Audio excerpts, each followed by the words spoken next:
So I'm going to start with another controversial post here.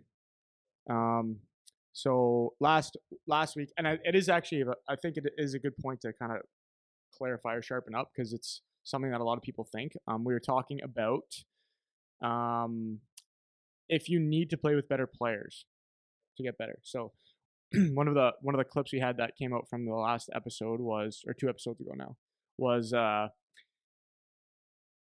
basically a parent had been saying you have to play with better players to get better. Like it's a necessity to do that. If you don't do that, you can't get better. My point was, okay, how did all these superstar guys, how did they continue to get better if they never had anyone better to play with?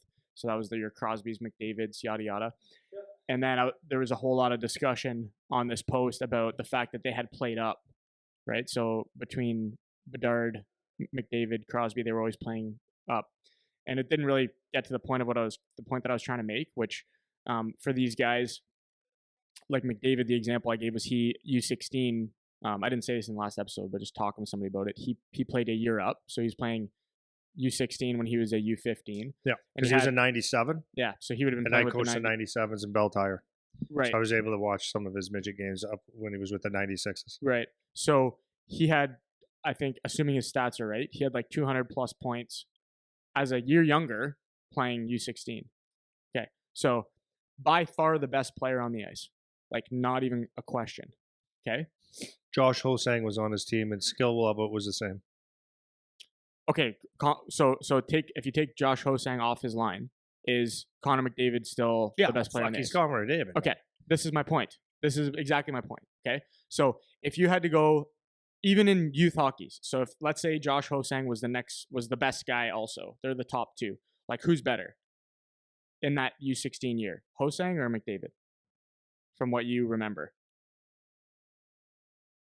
would you rather take McDavid on your team or Josh Hosang? Well, like in midget, yeah, we're gonna say they're the same age now. Is that what you mean? That U16 team, yeah.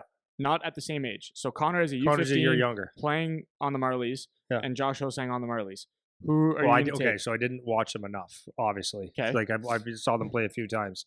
And in midget, obviously, I think the answer is Connor McDavid. Okay, so... But I mean, I'm sounding probably stupid here. It's just a thought experiment that I'm doing. I'm not holding you to it here. Yeah. So my point being... But I did, just a side note, I did watch both of them play, and Hosang was electrifying, right? Like you saw that with the Spits. You take the puck and just go through anybody, do all kinds of stuff. Like he skated, I wouldn't say he skated like McDavid because there's only one like that, but his hands were sick. Mm-hmm. Anyways, I know I digress. That's okay. So let's still assume that like Connor McDavid is better. Yeah. Than Josh Hosang. So Josh Hosang is still really good, right? He's still really, really good, but Connor's better. So if we follow the logic of my argument, it's that Connor is on the ice with all players that are not as good as him. That's the logic, right? So the point that I was making is that if these guys are unable to find better players to play with, because Connor McDavid, as a year younger, still had 210 points, then how are these guys supposed to get better if they can't find any players that are better to play with? And so even though they played up, even though Gretzky played up, even though Crosby played up, they were still the best guys on the ice. So they're still not playing with better players, right? They're the best players still. Right, they're playing with older players, okay? So they're trying to bridge the gap a little bit because that's how they're trying to bridge the gap of how much better they are, but they're still the best one, okay? So the point of what I was saying is that if they can't play with anyone better, how are they supposed to get better? So if you take the extreme examples out, who's like a really good minor hockey player that didn't play up, like did Taylor Hall play up? No. So let's take a guy like Taylor Hall, okay? He's the number one pick in the OHL. Was good. Sure. So if I take Hall because he was a first overall pick, right? He was OHL first overall, or was he second? Third, second, fourth. He wasn't first overall? No, O'Reilly was. Really? Okay. So if I take a guy like Taylor Hall, let's say, he never played up. Maybe he did, but let's just say he didn't. Really good player.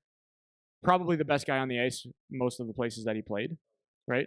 How does he get better if he can't find better guys to play with? Not playing up. So if we take out the playing up argument, how is he supposed to get better? So the gist of what we're saying is that you don't have to, right? It's not that we were saying it's bad to play up or it's bad to play with better players. Obviously, that's not what we're saying. It's good to do that. But for people that get really hung up on, I need to play with better players, it's just you don't need to. And another example I gave, like I was just talking to a kid today, and she was saying, well, don't you have to train with better players? Like, isn't that what you have to do to get better? And this was not in the context of this conversation. It was like a separate conversation. And I was like, well, you don't have to. Like, it's good when you can. And if you have that opportunity to do it, then sure. Right. But if I take a house league level player and I put him on the ice in an NHL game, is that going to make him better because he's playing with better players? Right. I'm using like extreme examples to illustrate the point. Right. It's not necessarily better to just always be playing with better players. Right. So it's like they've talked about this in terms of skill development, how you want to spend a certain percentage of your time with people equal to you, a certain percentage with people worse than you, and a certain percentage with people better than you, right? And that's the best way to balance out your development of skills. And I notice this, like even if I do something like jujitsu, if I go against somebody that crushes me all the time, I can never practice what I'm learning because I just get mauled the whole time, right? So I'm looking for a white belt guy that I can go roll against here and there so that I can actually practice one of the moves I've learned, you know? So it can't just be always guys that are better than you. And I think this is a common line that a lot of parents buy into, and a lot of these people that throw out these, elite this, elite that, I want to play in this elite thing, and they get caught up on the fact that it's going to be all better players and they're going to play up. Or we've had this where we'll have a certain camp that's labeled for a certain demographic of players, and then people are like, well, can my kid come and play up in that camp? It's like, no, it's not for you. Like you're not It's at not that for you level. because if you come to this camp and you're the drill buster now because you can't. You're not at the level. Right, you're not at the level, then you're a drill buster now. People don't like you So people fight to get unless into that. unless you're just good. Yeah, but and people fight to get into that, to get that opportunity, which is, it's not a bad thing to do, to play with better guys. But if you think that's what's going to be the make or break factor of you being a good player, getting to the next level, whatever, it's just not true. It's just not true. And it's not even necessarily better for your own development to go play with guys that are better than you all the time, which is what we were saying, all the time, right? Sometimes it's fine to do that. Like, I'm not saying it's bad to play with better guys. I did it. If you play junior, you're playing with better guys, right? If you're an average junior player, which I was an average junior player, I was playing with guys that were better than me a lot in junior, and that made me better. So it's like, I'm not saying it's not a good thing to do, but it's getting caught up on, my kid has to go to this thing because it's better players, and they're only going to go on the ice with players that are better than them, right? I know you've heard about this. Like, people say this to you all the time and have said this to you all the time, where they're fighting to get on the ice with better guys. And it's just not something that you have to always be doing, right? Yeah. Well, okay. So here's the thing. People use the example of I love it when people use Sidney Crosby didn't do that. Connor McDavid. They use the best players that ever played in the history of the world, and it doesn't matter what those guys did because they're the best players in the world. You don't just work and do everything right to become the best player in the world. You're just the best player in the world. There's talent, work, and all that stuff. Yeah. There's something that you can't explain. You just happen to be really good at hockey, right? No matter how much I practice singing, I'll never be good at singing, right? Doesn't matter how You're many pretty things. good at singing. I am actually pretty good, right? So my point to that is when people use examples of McDavid this and this NHL guy this, it's like even so. Even if you look at like a true OHL, like a CHL player, someone that plays like 3, 4, 5 years of OHL and has a good solid career, like they're good hockey players. They're kids that they're not kids that if they didn't play a year up or didn't train with the right person or didn't do this, no, they're going to play in the OHL because they're really good at hockey. It's the kids that really have to struggle, maybe late bloomers, maybe other things that they're the ones that have to like to get to the OHL or get to college. It's like it's pure work, and they got to try to make as many right moves as they can. But like the players that are just really good are just really good, and I could find you anywhere on the planet someone that plays in the NHL or college or the OHL that were first round picks or full ride scholarships or whatever that came from a big city, from a small city. They're tall, they're short, they're out of shape. All the anomalies that you can think of. They played AAA. They didn't play AAA.